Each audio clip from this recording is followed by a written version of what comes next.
నీకేమి చేయను. తగ్గేడు నిప్పులతో కూడిన బాణములను బలాఢ్యుల వాడిగల బాణములను నీ మీద వేయును. అయ్యో నేను మోషేకులో పరదేశి ఉన్నాను. ఏదేరు గుడారం యొక్క కాపురమున్నాను. కలహప్రియుని యొక్క నీ చిరకాలము నివసించిన వాడును. నేను కోరినది సమాధానమే. అయినను మాట నా నోట వచ్చిన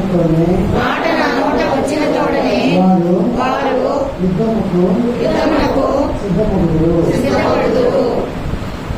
దేవుడు తన పరిశుద్ధ వాక్యమును మన మిస్త్రిలో దీవించి ఆశీర్వదించునుగాక.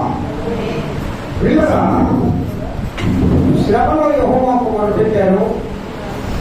తగ్గేడు నిప్పులు లాంటి బాణాలు వాళ్ళు నాపై వేస్తున్నారు. అలాంటి వాడిగల బాణాలని నాపై వేస్తూ ఉన్నారు. యశస్సులో నేను పరదేశుడైనాను. కలహప్రియుని యొక్క నేను చిరకాలంలో నివసించేవాడను. అయినా కూడా నేను కోరున్నది సమాధానమే.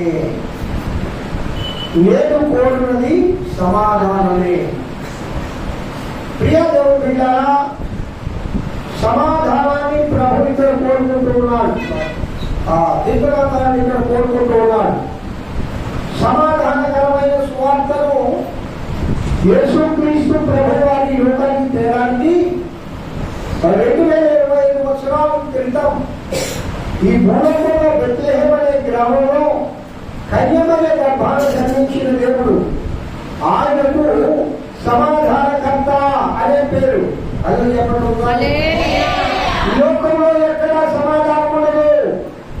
ఈ లోకంలో ఎక్కడా సమాధానం దొరకదు. ఈ లోకంలో కలహప్రియులే, ఈ లోకంలో తగ్గేడు బాణాలు వేసేవాడే, బలాఢ్యుడు ఎల్లప్పుడూ నేను బాధించేవారే. సమాధానంగా నువ్వు ఉండాలని కోరుకున్నా కలహప్రియుల దగ్గర మనం నివసిస్తూ ఉన్నాం. అనగా ఈ లోకంలో ఉండే అధిపతి కలహప్రియుడు. వాడు తమ్ముడు మారి దండాల మారి వాడు ఒకరికి ముడియేసేవాడు. వాడి పని ఏంటంటే ప్రజల్లో సమాధానం లేకుండా చేయాలని, శాంతి లేకుండా చేయాలని, సంతోషం లేకుండా చేయాలని, ఎల్లప్పుడూ దుఃఖంతో మానవుడు ఉంటే వాడి సంతోషము. ఎందుకంటే మానవుడు వాడి బిడ్డలు కాదు, మానవులందరూ దేవుడి బిడ్డలు. అందుకే ప్రభువైన యేసయ్య తన బిడ్డల కోసము, అంటే నీ కోసము నా కోసము ఈ లోకానికి వచ్చాడు. వాళ్ళు చెప్పండి.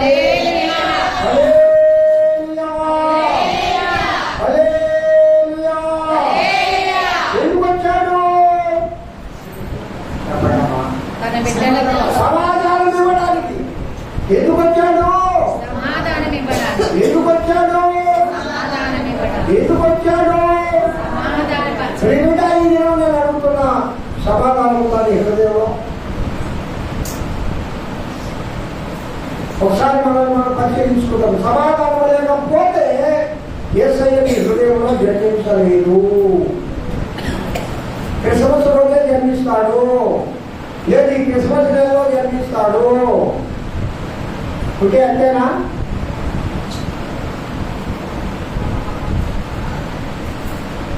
శాంతి సమాధానం లోకంలో లేవు. నీలో ఉందా? మరి అది నీకోసం వచ్చాడు లోకానికి. శాంతిని సమాధానాన్ని ఇవ్వడం లేదా ప్రభావం వచ్చింది. మరి ఎందుకు నువ్వు పొందుకోలేకపోతున్నావు అంటే యేసయ్యను మన హృదయంలో, మన జీవితంలో ప్రభువు స్థానం ఇవ్వలేదు. సరేనా? ఎవరికి స్థానం ఇవ్వలేదు? యేసయ్యకు స్థానం ఇవ్వలేదు. ఇంకా లోకానికే. అందుకే శాంతి సమాధానం లేకుండా చూస్తున్నావు. ప్రియ దేవుడి మీద శాంతి సమాధానంలో గ్రహించే ప్రభు సమాధానకర్త, ఆశ్చర్యకరుడు, ఆలోచనకర్త, సమాధానకర్త అధిపతి.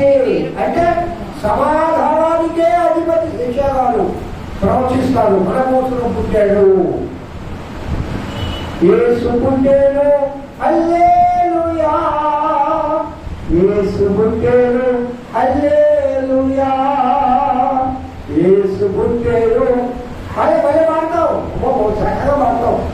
మీరు చూశారో లేదో కానీ ఈ సంవత్సరం విడుదలైన క్రిస్మస్ సాంగ్స్ ఎప్పుడు విడుదల కాల. ఈ సంవత్సరం విడుదలైన క్రిస్మస్ గీతాలు ఎప్పుడు విడుదల చేయలేదు. అన్ని క్రిస్మస్ సాంగ్స్ ఎంత చక్కగా ఉన్నాయి. ఒక్కొక్కరు ఒక్కొక్క రకంగా వాళ్ళ బాడీలు కట్టి సంగీతాలు వినిపిస్తే రక్షకుడి జన్మస్థలమా యూదయ బెత్లెహేమ అని ఇప్పుడు మనం వాడుకున్నాం ఆలయంలో. హోసన్నా మినిస్ట్రీ శాలేశ్వర గారు, రమేశ్వర గారు ఆ నలుగురు పాడారు ఈసారి ఒకేసారి కలిసి. ప్రతిసారి ముగ్గురు పాడేవాళ్ళు. ఎంత చక్కగా ఉంది ఆ పాట. ఇంకా చాలా మంచి పాటలు బాగున్నాయి, సంగీతం బాగుంది, మనం కూడా బాగానే పాడుతున్నాం. కానీ సమాధానం ఉందా? సమాధానం నా హృదయంలో లేదు అన్నవారు యేసయ్యని ఇంకా నీ హృదయంలో చేర్చుకుంటున్నాం, బయటికి చేర్చుకుంటున్నాం. ఆలయంకి వస్తే యేసయ్యని ఆహ్వానిస్తాం, బయటికి పోతే సాధారణ ఆహ్వానిస్తాం. ఆలయంలో యేసయ్య పాటలు, బయటికి పోతే లోక పాటలు పాడవల్లే లోకాన్ని ఆహ్వానిస్తాం. లోకము నేను ఆహ్వానించినప్పుడు నేను దుఃఖము, నేను కనీరు, నేను ఎప్పుడు సాధారణ ఏం చేస్తాను. ఒక మాట చెప్తే ముక్తా ఆనందకి వెళ్ళిపోతాం. అమ్మ ఈ మైక్ చూడడానికి సాధారణంగా ఏం చేస్తాడంటే నువ్వు సంతోషంగా ఉన్నాడు వాళ్ళకి ఇష్టమే లేదు. ఇద్దరు అమ్మలు ఉన్నారు, ఆలయమ్మ శాంతమ్మ, రెండు కుటుంబాలు పక్క పక్కనే. ఆలయమ్మ శాంతమ్మ పక్క పక్కనే. వాడే అడ్డం. వాళ్ళ కుటుంబంలో శాంతమ్మ కుటుంబంలో సంతోషంగా ఉంటే ఆలయమ్మకు కడుపులో మంట. ఆలయమ్మ కుటుంబంలో సంతోషంగా ఉంటే శాంతమ్మ కడుపులో మంట.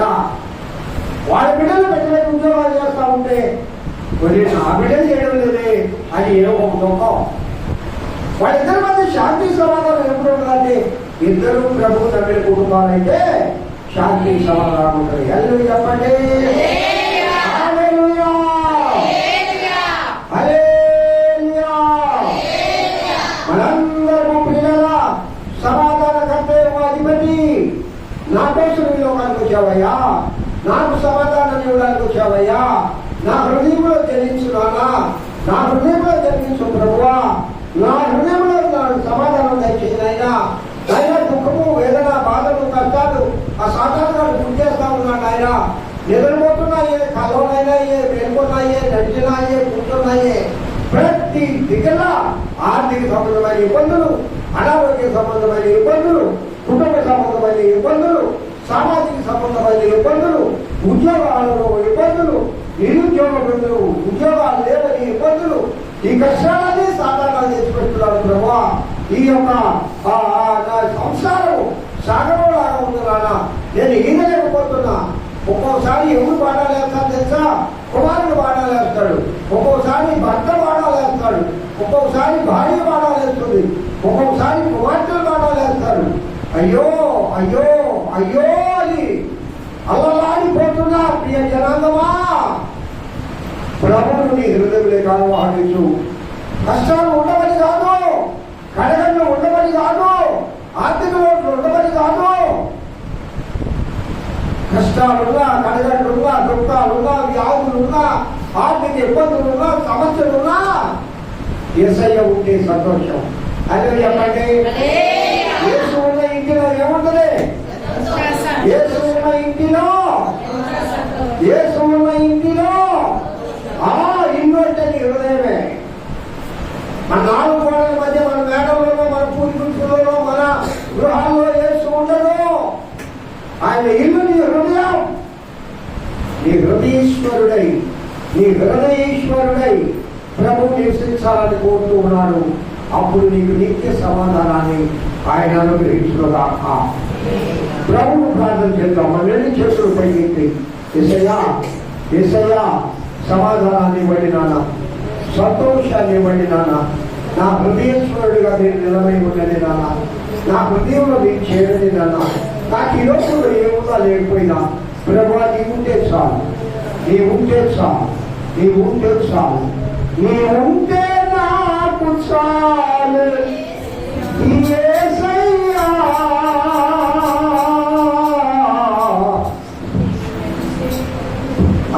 పాడనమ్మా.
సమాధానం కంపెనీగా అధిపతి సమాధానాన్ని అనుగ్రహించండి ప్రభువా. యేసయ్యా మిమ్మల్ని ఆహ్వానిస్తూ మా హృదయాన్ని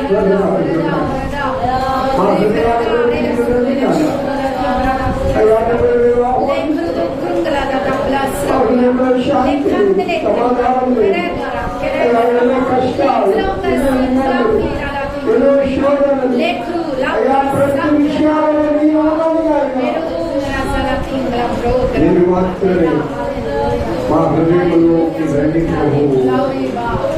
ఈ జీవితం మీదనాన్న మీకోసమే నేను బ్రతుకుతాను. ఈ చిత్రాలు నెరవేర్చే కృప దయచేయండి.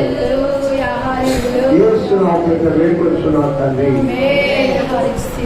ఆమేన్. అందరం కూర్చున్నామమ్మా.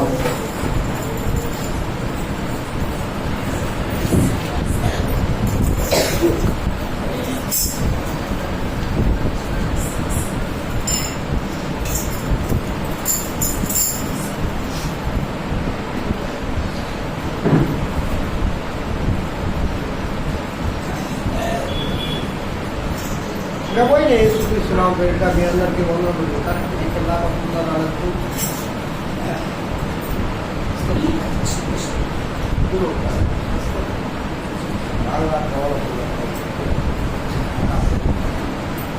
పిల్లరా, యేసుక్రీస్తు జనన విధానం ఎట్లనగా అనే అంశాన్ని మనం ప్రారంభించుకొని గత వారంలో, అలాగే శుక్రవారం దినంలో, అలాగే బుధవారం దినంలో కూడా ధ్యానం చేస్తున్నాం. అనుదిన ఆహారంలో కూడా ఈ క్రీస్తు జనన విధానాన్ని గురించి ధ్యానం చేసుకుంటూ వస్తూ ఉన్నాం. మత్తయి సువార్త 1వ అధ్యాయం 18వ వచనం మనం చదివినప్పుడు యేసు క్రీస్తు జనన ఎట్లనగా ఆయన తల్లి అయిన మరియా యేసేపునకు ప్రదానము చేయబడిన తర్వాత వరేకము కాకమునకు ఆమె పరిశుద్ధాత్మ వలన గర్భవతిగా ఉండేను. ప్రియ దేవుని బిడ్డలారా, గత వారంలో దేని గురించి మనం ధ్యానం చేసుకున్నాం చెప్పండి?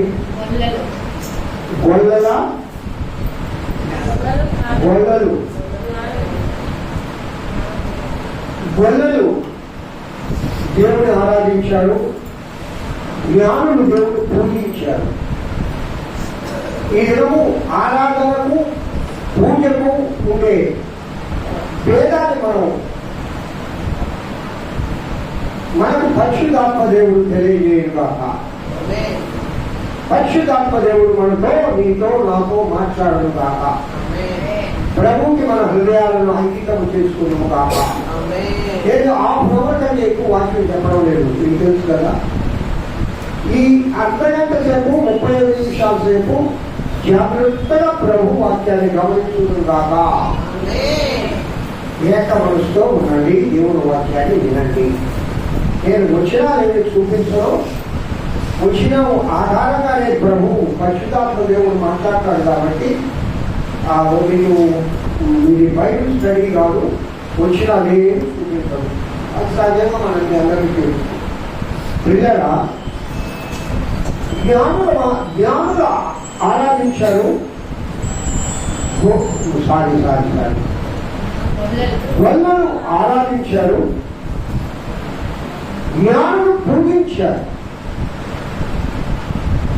గొల్లలు ఇచ్చిన బహుమానం ఏంటి? జ్ఞానులు ఇచ్చిన బహుమానం ఏంటి? గొల్లలు ఎప్పుడు యేసయ్యను దర్శించారు? పుట్టిన వెంటనే. జ్ఞానులు ఎన్నాళ్ళని ప్రభువు దర్శించారు. ఆ జాప్యం ఎందుకు జరిగింది? యేసుక్రీస్తు ప్రభువు వారి లోకానికి దిగివస్తున్నాడని, బెత్లెహేములో ఆయన జన్మిస్తున్నాడని దేవుడి దూత గొడవలు ఎదుగు నేరుగా వచ్చింది. మరి జ్ఞానులు అంటే ఎందుకోలేదు? అసలు జ్ఞానులు రక్షకుడు పుడుతున్నాడు అని రాలేదు. రాయము మాకు అర్థం చెప్పేదా? తిరిగే కదా నేల అర్థవుతుందా? నిద్ర మాత్రం ముసుకేసుకోలే. దేవుడికి స్తోత్రం కలుగును కాక. అదే చెప్పండి. అనుపమా బాగా జ్ఞానులు దగ్గరకు ఎందుకు దేవుని చుట్ట పోయి చెప్పలేదు, గొల్ల దగ్గరికి ఎందుకు పోయింది? ఒక పాయింట్. జ్ఞానులు రక్షకుని చూడడానికి రావలే, రాజును చూడడానికి వస్తున్నారు. గొల్లలు రక్షకుని చూడడానికి పోతున్నారు. అదే చెప్పండి ఒకసారి. గొల్లలు రక్షకుని దర్శించుకొని రక్షణానందం పొందారు. జ్ఞానులు రాజును దర్శించుకొని రాజును దర్శించుకున్నారు. లోక సముద్రం రాజును దర్శించుకొని లక్షల మంది బిడ్డలు హత్యకు కారణమయ్యారు. మరి ఇదంతా ఈ రాధాంతం అంతా జరగకుండా గొల్లలకు దర్శనమిచ్చిన దేవుని దూత, ఆ గబ్రియల్ దూత జ్ఞానులకి ఎందుకు ఇవ్వలేదు? జ్ఞానుల దగ్గరికి వెళ్ళి అయ్యా రక్షకుడు గుర్తున్నారు రంగురా అని ఎందుకు చెప్పలేదు? వాళ్ళు కూడా చెప్పారు.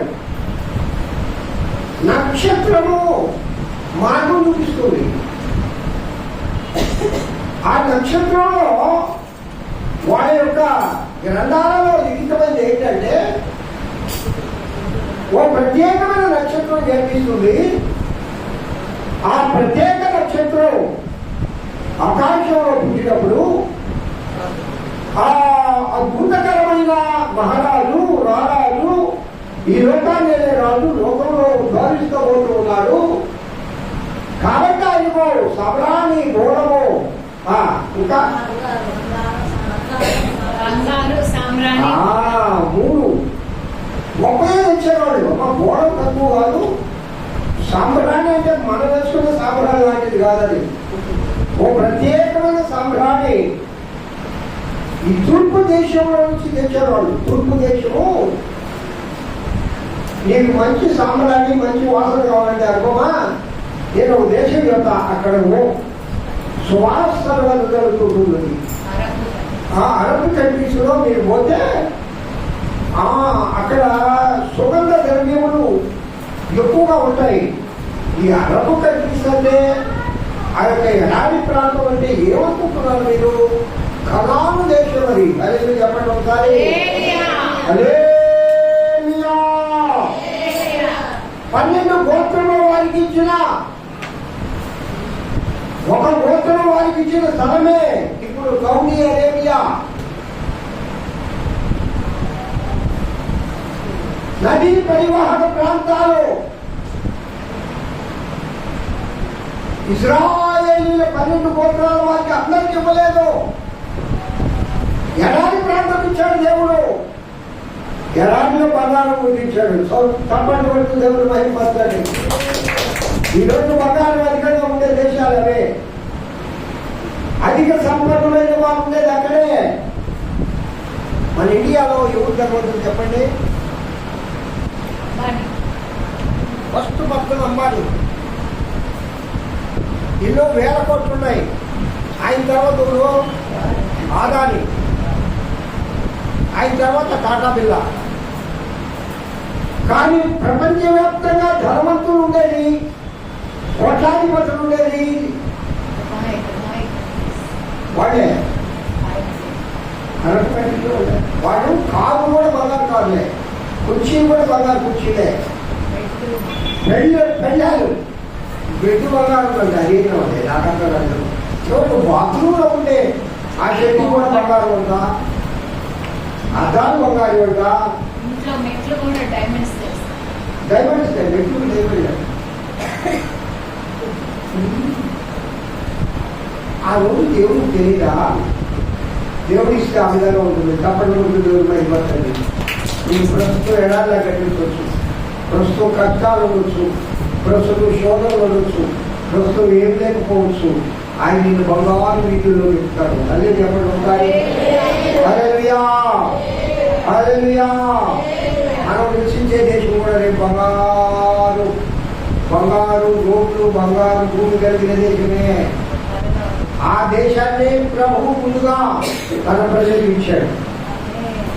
అదే చెప్పండి ఒకసారి. నీకు నాకు కూడా ప్రభువు అలాంటి దేశం ఇవ్వబోతున్నాడు. బంగారు కన్య ఫస్ట్ బంగారం తనతో చెప్పరా అమ్మా, మొట్టమొదటి రాయలమ్మా నీ పెళ్లికి బంగారం ఎందుకు కొన్నాను తెలుసా? కాలి ముట్టేది ఆ రోజుల్లో మనకి ఒక ముగ్గురు కాలి ముట్టు అంతే కదా. పెడితే కప్పులు పెట్టాను నాలుగు అయినా కూడా అంతా కలిసి ఒక 20,000, 30,000, 50,000 రూపాయలు. ఈరోజు గ్రాము ధరంత బంగారం సెలవుకి 50 భావించి ఎంతమ్మా దేవతమ్మ నువ్వు చెప్పు? 1,00,000 సవర్ 1,00,000 అయిపోయింది. 1,00,000 పైనే 8 సవర్లు అంటే అది చేసి ఇస్తే 10,000, 1,10,000 అవుతుంది. బంగారం మీద ఆశనోళ్ళు ఏసైని ప్రేమించండి. ఏసై బంగారు లోకమే నీకు ఇస్తాడు. బంగారు వీధిలో నువ్వు నడుస్తావు. బంగారం మీద నీ పాదాలను నడిపిస్తాడు ఆయన. చప్పట్లు పడుతుంది. బంగారమైన లోకంలో ఈ లోకంలో మనం పేదవాళ్ళం కావచ్చు. ఈ లోకంలో ఏమీ లేకుండా కావచ్చు. ఈ లోకంలో చివరికి ఇల్లు పడలేకపోవచ్చు. ఈ లోకంలో మేఘలు నిద్రలో ఒక రోజు అన్ని నాశనం అయిపోయాయి. పరలోకంలో పరపుట్టడంలో ప్రభు దగ్గర నిత్య నివాసం నీకు ఇవ్వబోతున్నాడు. తప్పకుండా దేవుడు మంచి పట్టండి. ముఖ్యాలు కాదు, హారాలు కాదు, కెంపు ఇంకా అవి ఆ కట్టడాలే ప్రత్యేకంగా ఉంటాయి. పిల్లల అవి మహిమతో కట్టబడి ఉంటాయి. తల్లి చెప్పండి. మహిమ వస్త్రం ధరింపజేసుకొని దేవుని దూతలు ఆ బంగారుమయమైన రాజ్యంలో మనం నివాసం చేయబోతున్నాము. కాబట్టి అయితే జ్ఞానం తెచ్చి పూజించిన ఆ బంగారానికి, ఆ భోడానికి, ఆ కాపరానికి యేసు క్రీస్తు పుట్టుకలో జరగబోయే 3 విషయాలు జ్ఞాపకం చేస్తాయి. అవి రేపు మనం ధ్యానం చేసుకుందాం. ఈ దినము గొల్లల ఆరాధన ఏంటి, జ్ఞానం యొక్క పూజ ఏంటి, గొల్లలు ఏ విధంగా ఆరాధించారు, గొల్లలు ఎవరిని ఆరాధించారు, జ్ఞానులు ఎవరిని పూజించారు. గొల్లలు లోకరక్షకుడైన యేసయ్యను ఆరాధించారు. చప్పట్లు కొడుతూ దేవుడు పడతారు. గొల్లలు వచ్చిన ఆ యొక్క గొల్లపిల్లలు యేసుక్రీస్తు యొక్క జీవితాన్ని చూసినది. ఆయన గొర్రెలే తలవంచేవాడు. ఆయన దీనుడుగా కనిపించాడు. అదే చెప్పండి. కొదవ సింహముగా రాబోతున్నాడు. ఆ కొదవ సింహమే వస్తున్నాడని జ్ఞానం వచ్చారు. ఆ ఆరాధన చూడడానికి జ్ఞానం వచ్చారు. రక్షకులను ఆరాధించడానికి గొడవలు వచ్చారు. గొడవలు తెచ్చిన ఆ యొక్క ఆరాధనకు తెచ్చిన ఆ గొర్రె పిల్ల కూడా యేసుక్రీస్తు మనస్తత్వాన్ని సూచిస్తుంది. యేసుక్రీస్తు జీవితాన్ని సూచిస్తుంది. యేసుక్రీస్తు యొక్క బలిదానానికి అది ప్రతీక ఉంది. యేసుక్రీస్తు జీవన విధానానికి అది ప్రతీకగా ఉంది. యేసుక్రీస్తు గుణలక్షణాలకు అది ప్రతీకగా ఉంది. అది దర్పణంగా ఉంది. అది మాదిరిగా ఉంది. ఎవరు ఏది గొల్లను తెచ్చిన అర్పణము. చప్పట్లు పట్టు దేవుడు అయిపోతామా? హల్లెలూయా. గొల్లను తెచ్చిన అర్పణం యేసయ్య జీవిత దర్పణం. చెప్పండి. గొల్లను తెచ్చిన అర్పణం యేసయ్య జీవిత దర్పణం. నోట్ తిరిగిందా రాయలమ్మా? నువ్వు లేదమ్మా చెప్పండి అమ్మ. అందరూ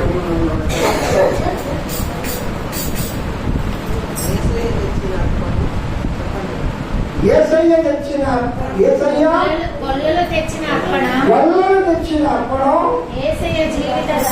యేసయ్య జీవిత దర్పణము. హల్లెలూయా. హల్లెలూయా. హల్లెలూయా. చెప్పలేదు కదా, చెప్పారు. వాళ్ళకి లోన్ తెలియలేవమ్మా, చెప్పారు, చిన్నగా చెప్పారు. నాకు ఎడవలేదులే. ఆ లోన్ తిరిగిందా అమ్మా? కళ్యాణం నువ్వు చెప్పు, లోన్ తిరిగిందని అంటే తిరిగిందని చెప్తావు ఎక్కడికపోయినా. అయితే ఏమైనా దాని అర్థం నేను చెప్తున్నాను కదా, యేసయ్య జీవిత దర్పణం అంటే యేసయ్య జీవితమే గొర్రె పిల్ల జీవితం.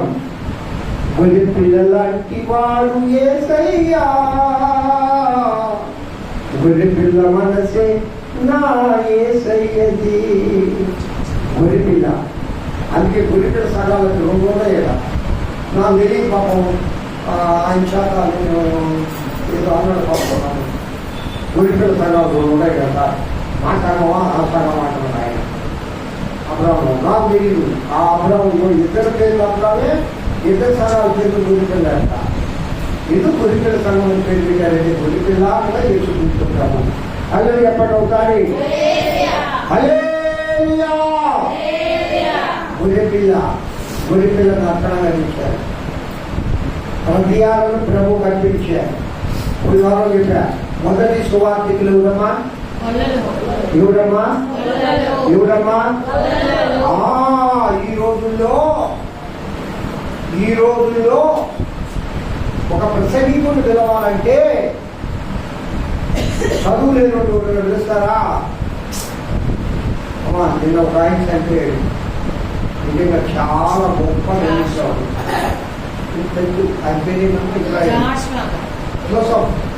జోసఫ్ గారు అమ్మ ఇంకెంత మొదట ఈ సినిమాలో యాక్ట్ చేశాడు. చిరంజీవి సినిమాలో వాడు ఎవరు, కమల్ హాసన్ సినిమాలో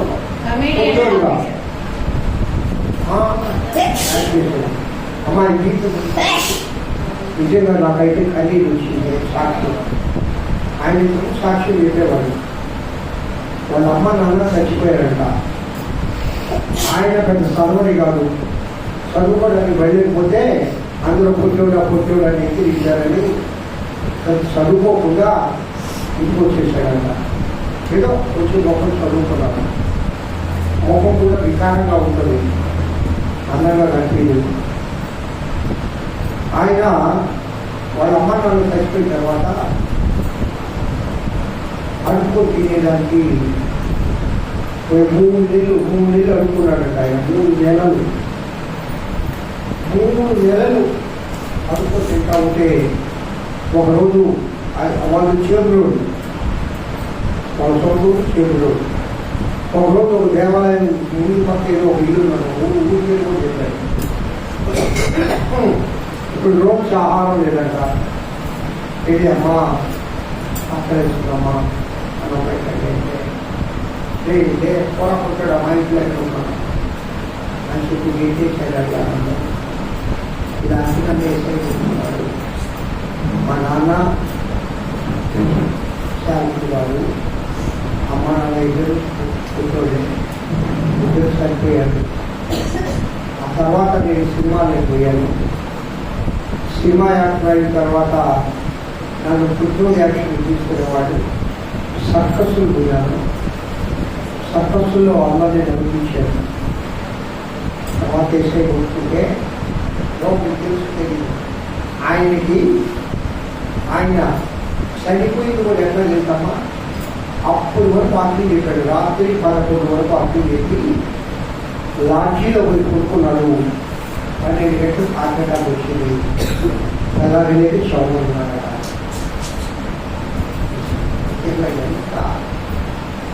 ఎంత భాగ్యమైన మరణం ఉండాడు ఆయన. చూడడానికి అవ్వడానిపోయినా, ఎక్కడికి కాకపోయినా, అవైతే విధంగా ఉన్నా ఆయన ఒప్పులు వాళ్ళ కొడుకు కూడా మీకు చూపిస్తాడు. ఉంటాడు, వాళ్ళు కూడా ఉంటాడు. కుమార్తె గురించి కొడుగా ఉంది, వాళ్ళ భార్య ఉంది. ఆయన ఒక్కరోజు కూడా తీరిగ్గా లేడు. ఆయన అసలు ఆయన వాక్యం చెప్తా ఉంటే భలే నవ్వుపిస్తాడు. ఎందుకంటే ఆయన ఆ నవ్వుతోనే వచ్చాడు కాబట్టి చాలా జోక్గా కూడా చెప్తాడు. ఏ రోజు కూడా నాకు గుండెనెత్తి నాకు బాగలేదు కాదంట. ఏ రోజు కూడా ఆరోగ్యం పట్టించుకోవడం కాదంట. ఒకసారి గుండెనెత్తిగా ఉందని డాక్టర్ దగ్గరికి పోతే నీకు హార్ట్ ప్రాబ్లం ఉంటాయని అసెస్కి వాటిని చెప్పడానికి డాక్టర్ నాతో చెప్పాడు. హార్ట్ అది కట్ అయిన తర్వాత అసెస్ వాటిని చెప్పకుండా చెన్నై సరే దేవుడు ఎక్కడ తీసుకెళ్ళిపోతున్నాను అలాంటి మరణిస్తే నాకేం లేదు కదా. చూడండి ఎంత గొప్పమైన ఏ బాధ నేను నేర్చుకుంటాను. నిజంగా ఆ భక్తుడికి మనం ప్రారంభించుకోవాలి. నిజంగా ఆ భక్తుల యొక్క అర్థమయ్యేప్పటికూ ఒక్కొక్క పాత్రలే వచ్చాయి. ఒక్కొక్క పాత్రలే వచ్చాయి. ఆయన ఒక్కొక్క మాట పడ్డాడు తెలంగాణ ఆంధ్ర ప్రాంతంలో. వారంగా ప్రచారం గురించాడంట. చూడండి ఎక్కడో అడుగు లేనివాడు, ఆహారం లేనివాడు దేవుడు ఎక్కడ ఆశీర్వదించాడు. యేసు క్రీస్తు సువార్త చేయాలంటే అన్నం ఉండాలన్నా, చదువు ఉండాలన్నా, ఆహారం ఉండాలన్నా, జ్ఞానం ఉండాలన్నా, ఏది అవసరం లేదు. ఏది అవసరం లేదు అనే దానికి ప్రత్యేకమే గొల్లలు. అల్లు చెప్పండి గొల్లలు ఎట్లుంటారు? ఆ రాత్రులు ఆ గొర్రెలు కాకునే వాళ్ళు ఎట్లుంటారు? ఇప్పుడు కూడా అంత ప్యాటర్న్ ఉంది. ఇప్పుడు కొంచెం శుభ్రంగానే ఉంది గొర్రెలు కాకుండా. ఆ దినాల్లో ఆ శాఖలో మందలు తోలేవాళ్ళు. ఉదయం మన ఊళ్ళో కూడా మందలు తోలేవాళ్ళు కదా. మాకు తేలు ఉంటే మాకైతే తోటలో మధ్యలో మా ఇల్లు, మా ఊళ్ళోనే మా ఇల్లు, ఆడ బద్దెలు కట్టి గొర్రెలు తోలేవాళ్ళు. పట్టాన్ని పోయి కొనుక్కునేవాళ్ళు. అయినా కూడా తెప్పవాళ్ళు తెచ్చుకొని ఉండేవాళ్ళు గొర్రెలు. మా ఇంటి మా తల్లి మేకలు మా ఇంట్లో ఊకెత్తు మేకలు.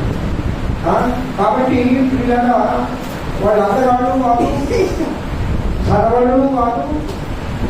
వాళ్ళ దగ్గర శుభార్త వచ్చింది. చప్పటి గుర్తు దేవుడు ఎందుకమ్మా వాళ్ళ దగ్గరికే దేవుడు గుర్తొచ్చింది. ఆయన అవి కొవ్వు లేరా? ఏసయ్య గారు రక్షకుడు పుట్టాడు వచ్చాను కానీ వాళ్ళకే నువ్వు చెప్పాలా? ఎవరైనా చెప్పండి నాకు. ఇంకెవరు లేరా? Very good, very very. అది ఒక ఆలోచన, అది ఒక ఆత్మీయ చప్పటి ఇదో అది ఒక ఆత్మీయ పెట్టి వేరుకున్న దగ్గరికే నిర్వాసం వస్తుంది. నిద్రపోయే వాళ్ళ దగ్గరికి రాదు. అంటే ఇప్పుడు అమ్మగారు 24 గంటలు నిద్ర ఒకరు వేరుకొని ఉండాలి. అదేమంటుంటారు నేనమ్మా ఆత్మీయ మేలుకొల్పుండాలి. అందరూ చెప్పండి. ఆత్మలు నిద్రపోతా ఉన్నాయి, ఇంకా నిద్రావస్థలో ఉన్నాయి చాలా ఆత్మలు. మెలకువగా ఉండి అంటాడు. ఎవరు చేయడమా?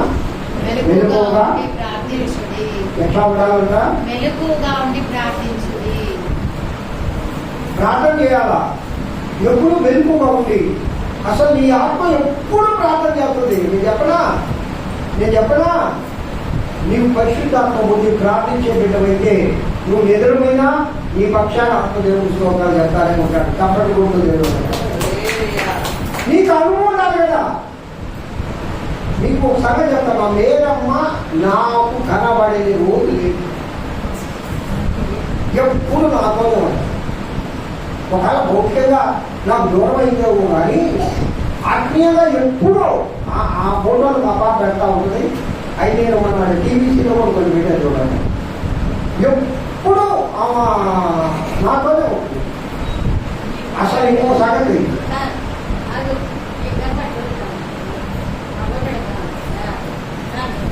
నాకు అది కాబట్టి దేవుడి స్తోత్రం వల్లే చెప్పండి. ఎందుకు నాతోనే ఉంటుందంటే నేను ఎప్పుడు ఆలోచనలు కలిగి ఉంటా కాబట్టి. రాయడం రాదు, లేదమ్మ రాదు నా తలకి. అదే ఎందుకు అవుతుంది? ఎప్పుడు ఆలోచన కలిగి ఉంటా. అలాగే యేసయ్య ఆలోచనలు కలిగి ఉంటే నీ హృదయం ఎప్పుడు మేల్కొని ఉంటుంది. నీ హృదయం ఎప్పుడు దేవుడితో చెప్పు. నిజంగా చెప్పిన ఒక్క కారణం ఏంటనగా వాళ్ళు మేలుకొని ఉండేవాళ్ళు. అదే నువ్వు చెప్పండి. లోకమంతా నిద్రపోతూ ఉండగా లోకమంతా నిద్రిస్తూ ఉండగా వాళ్ళు మేల్కొని ఉంటారు. కారణం ఏంటి? కాపలాదారు కాబట్టి. నీకు కాపలాదారుగా పరిశుద్ధాత్మ దేవుడు ఉన్నాడు. ఎప్పుడు మేల్కొని ఉంటాడు. నా దేవుడు ఎలాంటి వాడు? ఆయన కుటుంబంలో నిద్ర ఊరికి అవసరం. అమ్మ చెప్పండి అమ్మా, నిద్ర ఊరికి అవసరం. శరీరం కలిగిన వారికి నిద్ర అవసరం. ఈ శరీరానికి ఏమవసరం? విశ్రాంతి అవసరం. దేవుడు అందుకే రాత్రి కలుగు చేసింది. రాత్రి నువ్వు నిద్రావస్థలో ఉండి నిద్రిస్తే 8 గంటలు తప్పనిసరిగా నిద్రపోవాలా. 8 గంటలు తప్పనిసరిగా నిద్రపోవాలి. వాళ్ళ